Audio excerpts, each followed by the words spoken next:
despite, regardless of what tradition one stood in, whether that be the Andrew Carnegie's or the social Darwinist camp, or the John Dewey's, Margaret Haley's, the social Democrats. Everyone everyone agreed that the problems of crime, health, alienation, that the needs of workers, particularly immigrants, had to be addressed. And as the family relinquished some of its ability to deal with these problems, other public institutions had to take these up. So, despite what tradition of democracy one was a part of, everyone agreed that the school had to expand its social functions to address the immediate pressing needs of a population. And so, in what way did schools expand their social functions?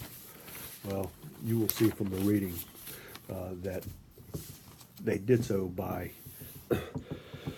hot lunches. By 1902, 1901, many schools provided lunch, and then in some cases, hot lunches, school nurses to address health needs, swimming pools to address basically hygiene, playgrounds to give kids something to do to keep them out of trouble, but also playgrounds were a means by which the thought ran to so that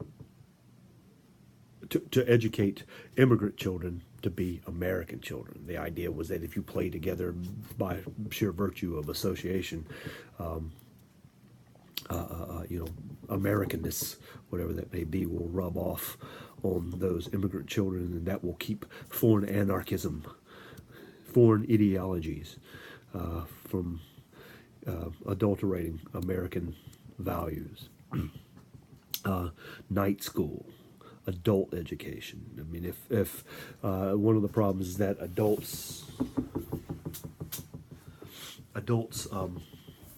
immigrants cannot read English, we'll provide night school for them.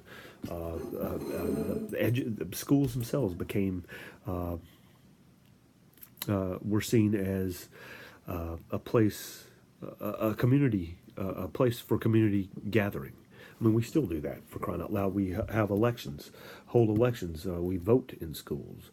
We sometimes will have religious services in schools. Sometimes, depending on the neighborhood and the community, we have social events in those schools. Spaghetti night. School's a gathering place. That cuts down on the idea. There was that it's a common place, common area, something in common to pull people together. Will cut down on mass alienation. School became a means, particularly clubs, became a means by which to ensure a corporate or collective sentiment, a corporate mentality. We work together toward a common end. Home economics, for instance, would not for instance, but would address economic production. You'll see this in the spring. Probably saw this in the spring text. The spring recounts this, or says that, look, it was believed that home economics, the woman, the mother or the wife, learned to cook hearty American food, and to run an efficient household. The man would not stop by the saloon, would come home, eat, and be ready for the next day, increasing productivity. Kindergarten started not only out of the love of children, but also as a means by which to, one, socialize children early, and in the hope that socialization would also rub off on the parents. A Lily story, as represented in the spring text, is one such example of such naive hope. Now, regardless of it was regardless of one's tradition or philosophic tradition, everyone agreed, and this is true of Jane Elliott. Jane Elliott of Hull House had no sympathy for the businessman's outlook in education. Yet she knew that that corporations were in part going to foot some of this bill via tax dollar, going to foot the bill for some of this social expansion in schools. And we still have this debate over the social expansion of schooling, the social functions of schooling. This is the parents' job, not the school's job. You know this whole story.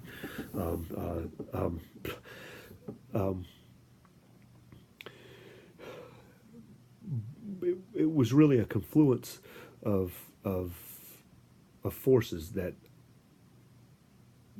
in turn supported the expansion of the social functions of schooling. Now, which one of these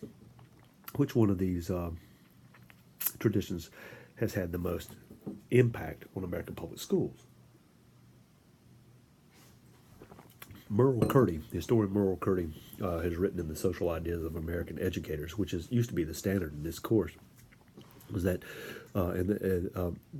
American schools are Jeffersonian in ideal, but Hamiltonian in practice. And I think there's historical evidence to support that statement. Some would say, but if you simply look at the aims and purposes of American education, that is to get a good job, which in turn to live a better life economically, that was clearly Carnegie in the cult of education for human capital. It is true. By 19, but there's also, if you simply look at the practice of American public schools, where a factory model is predicated upon or based upon a factory model of schooling. We call it Fordism or Taylorism. We'll come to this in a second. That is true. Taylorism had a tremendous impact. Fordism had a tremendous impact on American public schools, particularly the practice of American public schools. But it is still true that we still have the rhetoric or the ideal that American public school will develop the whole person, the critical democratic citizen, and that there are enough spaces within the stage. You've heard school as a place of contestation, place of contest, by which to challenge its authoritarian conditioning, so to speak. And there's certainly that. But by 1902, NAM, the National Association of Manufacturers, was arguing that in its various conferences and putting pressure on political leaders, if we do not do something to transform American public schools, and you hear this mantra from business for the eons, because business wants certain things out of American public school, and you can't fault it for that. But it certainly wants certain things. Well-disciplined, knowledgeable workforce, but a well-disciplined, obedient workforce at that. If we don't provide a hand-minded education, you've probably seen that in spring, hand-minded education, we will lose our markets. And the triumphant 21.5 billion gross national product will no longer be the case. We will be speaking German. By 1910, 1911, 1912, 1913, just an increase in the numbers of teachers at the professional conferences arguing, why can't we do in education what Henry Ford has done in industry?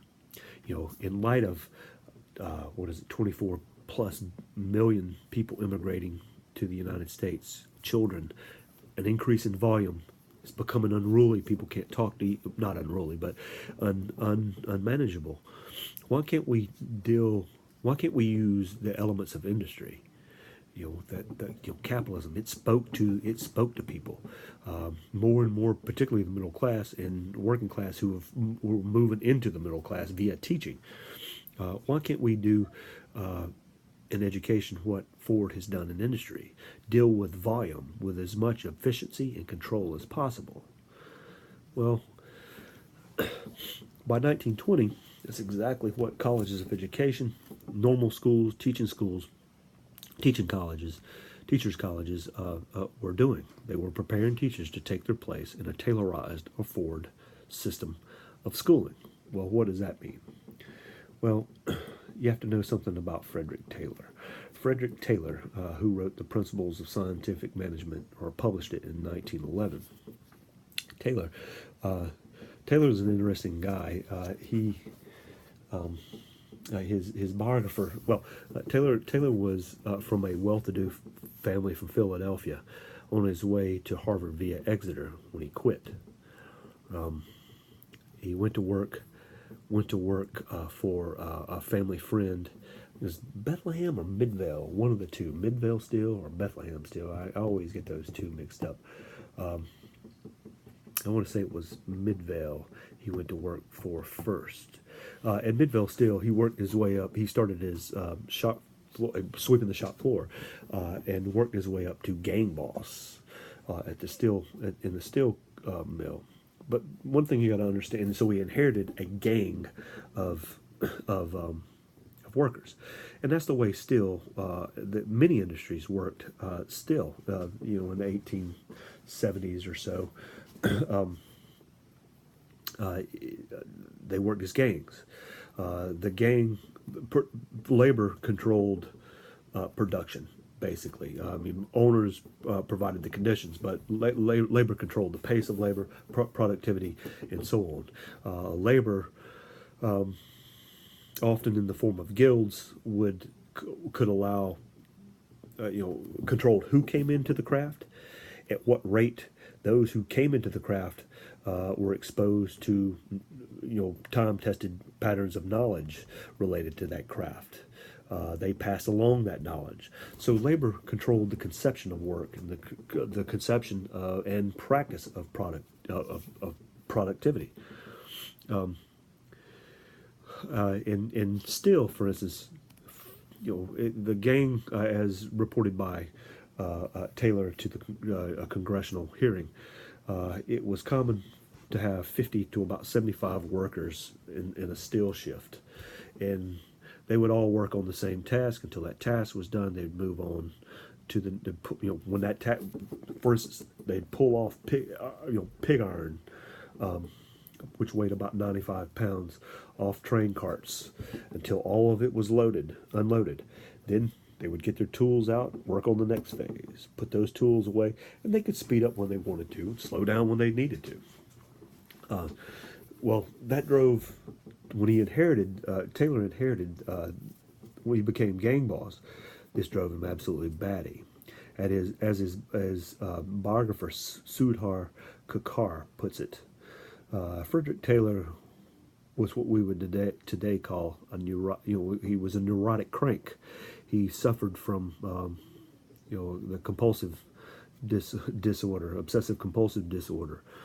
He was fascinated with, which helped him, but also was a curse and blessing. From an early age, he timed, measured his steps from his front door to the train, trying to make it more efficient. There's an example in the biography, which an episode or an example in which Taylor toyed around with the food on his plate and bringing the food in at different angles into his mouth, so as to make that more efficient. He was just consumed with efficiency, time, motion. And so the gang operation in steel drove him batty. And he thought that he could fix this and squeeze more productivity out of his workers by streamlining, so to speak, created a division of labor among the steel workers. But they basically told him they basically said, if you do that, we're going to kill you. And they ran him off from Midvale Steel, and he went to work at Bethlehem Steel. He was recruited to work at Bethlehem Steel under the condition that he be able to conduct time motion studies and streamline the process. And so they said, okay. So Taylor assembled a high-profile team of researchers and told the management, "Give me your best 75 workers." They did. They boiled that down to 5, which in turn they reduced that to 1. In the congressional record, Taylor refers to this one worker as Schmidt, who was a small southern Italian gentleman, 45 years of age, who would run 5 miles to work, run 5 miles home for lunch, run the 5 miles back to work for the afternoon, and then run again 5 miles home after the day was done. And so Taylor reports that he asked Schmidt, "Are you a high price man, Schmidt, or are you a low price man, like the rest of these people?" Smith says, "I don't understand what you mean." In his his southern Italian accent, I don't know what you mean. Taylor says, "Well, let me put it this way. Are you worth $1.75 a day, or are you worth basically $1.25 a day like the rest of these people?" "Oh, I'm a high price man," Schmidt said. Well, if that's the case, you will participate in this study and you will be truthful at every turn. If these men get the sense that you are lying to them or you're not forthcoming with information, not only will you not be worth $1.75, you won't even be worth $1.25. You will be fired. This is okay. You have to tell them anything they ask of you. Okay. So they basically watch Schmidt work still, from unloading the raw pig iron to the completion of a product. "What are you doing now? What are you doing now?" "Writing it on clipboards and timing them." "What are you doing now?" "How long did it take him to do it?" They watched his gait. What they found was that Schmidt could unload, the average pig iron worker could unload 15 tons of steel a day, or pig iron, from a cart. Schmidt unloaded 45 tons. 15 tons, now it's 45 tons. They watched his gait, the angle at which he approached material. "What are you doing now? What are you doing now?" I wrote it down. "What do you mean, what are you doing now? I mean, what do you mean by that?" Wrote it down. Well, what did these researchers just do? Well, basically, they extracted out of Schmidt. Schmidt represented time-tested patterns of behavior, characteristic of the guild of steelworkers. They just extracted out of him conception and standard. Conception as to how to produce product. And it was written down. So all management had to do now was simply break it up into its various elemental components. No longer did they have to wait on labor to train a person to do one of those elements. They could do that very simply. And if all you have to do is this one task over and over and over and over again, I can train you to do that with a week's time at most, and not waiting on labor to educate workers. Schmidt also set a standard, 45 tons, and here are the times. So now management has the conception. We streamline the process. Productivity goes up, and efficiency goes up. Volume, efficiency, and control. Why can't we do what in education, what Schmidt has done, or Taylor has done for industry, and Ford put into practice? Well, did we? We did. We refer to the school as the plant. We refer to students, or at least Elwood Cubberley did in the 19-teens. Students become the raw products. The raw products to be manipulated and molded according to 20th century economic blueprint. Elwood Cubberley.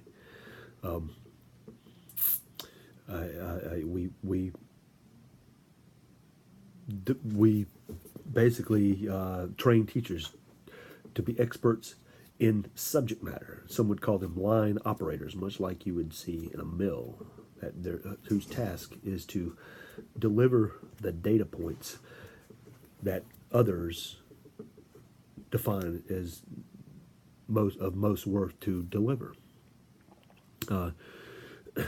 Now, the metaphor does break down at some point, but the idea is that if you're going to deal with volume, there can only be a one-way transmission of data. It requires a certain. Now, look. Let me back up. It wasn't that it was all hunky-dory for teachers to begin with, but teachers did have more discretion, so to speak. It wasn't uncommon for teachers in one-room schoolhouse, or not even that. I mean, even larger urban areas, to have children from various backgrounds and various ages and various academic abilities. The teacher was left to a certain degree with discretion as to when to discern when the children, or judge when the children or students mastered a certain task, understood a certain concept, manifested a certain or expressed a certain sense of value or whatever. And often it was time to move on to something else or integrate it into something else. So subject matter was kind of fluid, so to speak. It's all one experience. It's all one experience. Subject matters are just various ways of representing, understanding, exploring this experience. Math kind of morphs into English in many ways, and physics and chemistry. You know what I mean. But by segmenting it out, defining subject matter, and then training teachers solely for those subject matters, with material to deliver the material that someone, now in our case, the legislators to a certain degree, and the academic elite defined as knowledge of most work to be transmitted. The process became one to transmit data, which required certain behaviors of students. I mean, if you're going to deal with volume, you can't see students as individuals. You have to see such students as students. Seeing them as individuals, and the particular individual wants, needs, and desires stands in the way, so to speak. It bogs down. It gets in the way of efficiency. So the idea was to deliver the goods, to transmit data, hand them a multiple choice test, which in turn gives you a graded, the results of which gives you a graded product according to 20th, now 21st century specs. Blueprint, economic blueprint, Coverly said. Well, open the flip top head, pour in the stuff, close the flip top head, jiggle around a bit, you get a graded product. Education.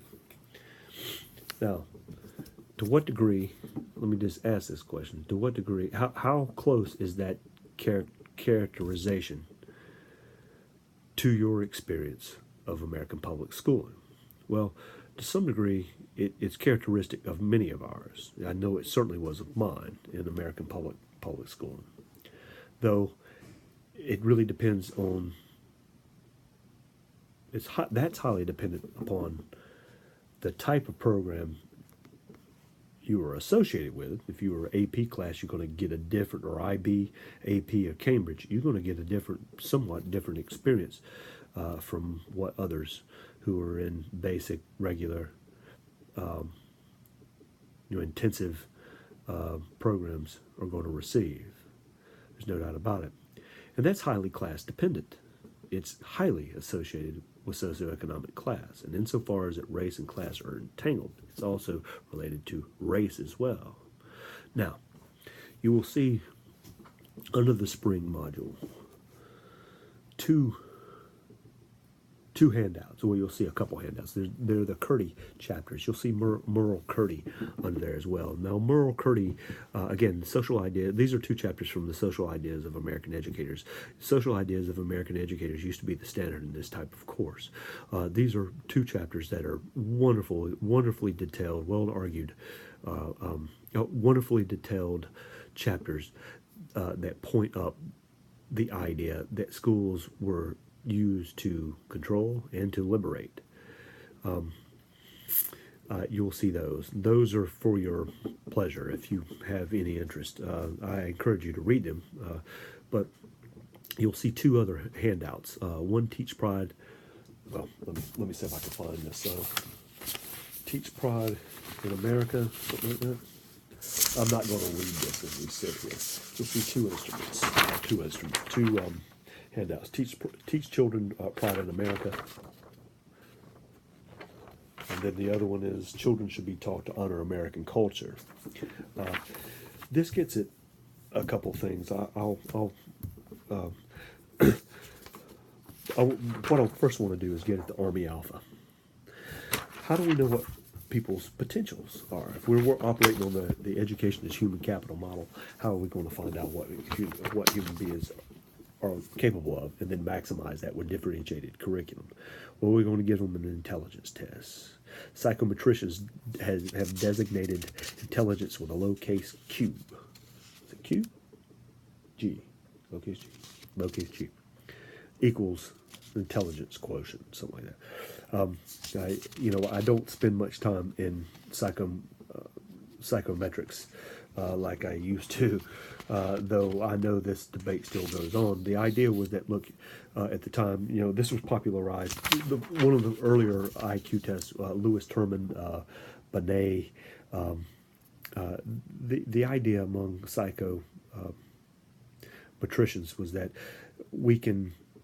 these instruments can determine a person's intelligence quotient, that is, a person's raw native intellectual capacity, uninfluenced by, unmediated by the social environment. Now, the debate still goes on whether or not we can ever do that. I'll be one who argues that we never will be able to do that. That it's impossible to factor out one's exposure to social practice, to social context. How do you factor that out? But you'll see this Army Alpha test. The Army Alpha test was this particular one. You can get this online. If you simply Google Army Alpha test, you'll get this for Form 5 Test 8. You'll get this. You'll find this one. There are other forms. A friend of mine who was doing research in bilingual education at the University of Florida back when we were doing our dissertations together. Found this. This was the 1920s version, which was first administered, and the first versions were administered to recruits in the U.S. Army as a placement tool. And there are multiple choice versions. There are pictorial versions, which the candidate is shown, a hand with a missing finger, and the candidate is supposed to determine which finger is missing. An animal such as a pig missing a tail, what's missing in this picture, and so on. But this version, you can simply take this test, the 15-item multiple choice test. Google the answers. I don't have all the. I had to Google them myself. The Wyandotte, of course, is a fowl. It's a type of chicken. Food products are made by Swift, and so remember what this is purported or assumed to do. It is assumed to measure one's intellectual capacity unmediated by the social environment. Take the test. You will see. What does it measure? One's exposure to a social environment. Now that would be funny, ironic, funny, however you want to put it. Yet, if it weren't for the fact that it determined educational experience and thus the life chances of many people according to class and race. Why according to class and why according to race? Insofar as, look at the kinds of questions asked. Those who are going to do well are going to will be those who had the money to have exposure to some of these things. If you didn't have wealth, you may not know what Chavoy is, a night engine, for instance. Had gone bowling, may not have reading material to know who the comic artist Bud Fisher is, or who the silent movie actress Marguerite Clark is, or to know that Rosa Bonheur was both an impressionist painter and sculptor. Come on. So this instrument discriminates according to class, or measures for class, and insofar as ethnicity and race are closely tied to class. If you look at the number of immigrants who came to the United States, most of them, over 90%, came uneducated, unable to speak English, without any, even if you immigrated to the United States wealthy, you probably, if you were fluent in English, you didn't have a background in some of this stuff. So you're not going to know who these people are, and thus you're not going to do so well on this test. And in turn, if it's a placement item or test, then you're going to be placed in academic program, an educational program, is not going to well serve your interest, or it's going to at least discriminate according to class and race. Now, the other handout is important for a couple of reasons. We got issues with race, ethnicity, and so forth. What does it mean to be an American? We still have this issue, but it's no less an issue. 1647, old the Luder-Satan Act. Sorry, nothing's changed. Just the players. Just the players. An old issue. Read that piece. It'll be more. I mean, it's just as important now, but it's also. But look, what are we going to pass? What are schools to do? You have a human capital model, for instance. What does it mean to be an American? Well, you got to pass. If you're going to have any society, you're going to have something that holds them together. Otherwise, you have an aggregate of individuals. So you will have to pass along something of culture, beliefs, law, ideals, and so on that holds a heterogeneous society, heterogeneous population together as a society. Now, while these two articles may or should upset you some, these two individuals do have a legitimate concern insofar as which is always an ongoing concern. It's a concern for anyone in any age in American society. What are we going to pass along? One of the functions of school is to transmit culture. The second function of schools is to provide opportunities such that culture becomes internal compulsions of the self. That's another story. But one of its primary functions is to transmit culture. Now, what are we going to transmit? What is America's true history? Depends on who you ask. I mean, if you ask my people who come from labor, my people were mill workers, we're going to have a different story than what the capitalists are going to have. A capitalist version of true history. Ask African Americans version of true history. Native Americans, true history. Mexican Americans, true American history. It's going to be a little different than what others would have. There's no doubt about that.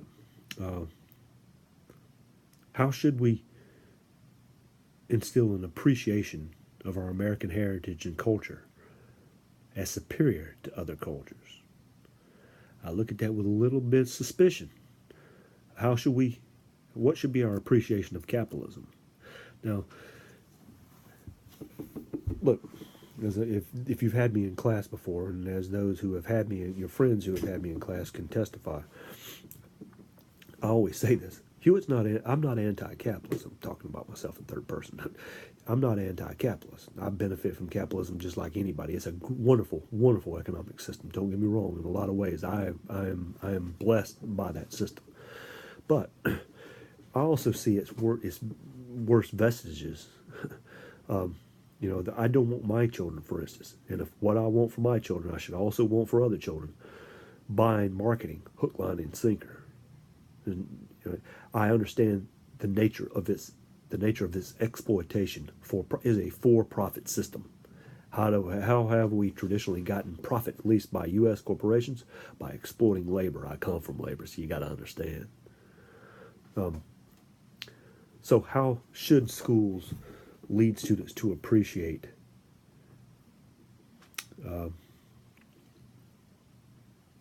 capitalism? I mean, just simply look at the Colin Kaepernick, issue in the National Football League right now.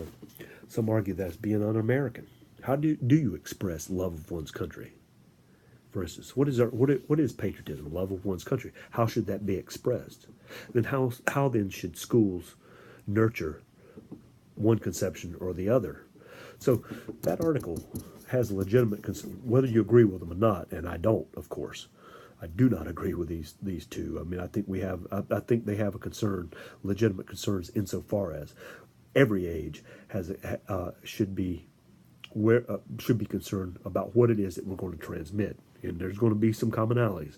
If I ask you to write down 10 things it means to be an American, you're going to have 7 that's going to be similar. But there are going to be some things on which we differ.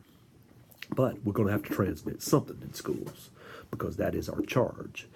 But not only is it about content, it's also about method, how to appreciate, for instance. How are we going to condition students, lead them to appreciate, respect, question? You'll see this this will become even more important as we get through the next chapters of the course, of the spring text. I hope I set, I haven't talked about, the developmental democratic conception and practice of education in relation to the problems that I've pointed out in this hour, 35, 30, 40-minute video. The rest of the course will be an attempt to tease out that conception of education. What conception of education and practice of education is befitting to a critical democratic society, or a critical democratic citizen, is the question that we need to answer. You've got the human capitalist model. I went through that in sweep. You have probably experienced it. But now, what is a competing conception of education that does justice to the entire human being and not simply a Homo economicus version of human being? Hope you enjoyed this. Hope it serves as some, gives you some context.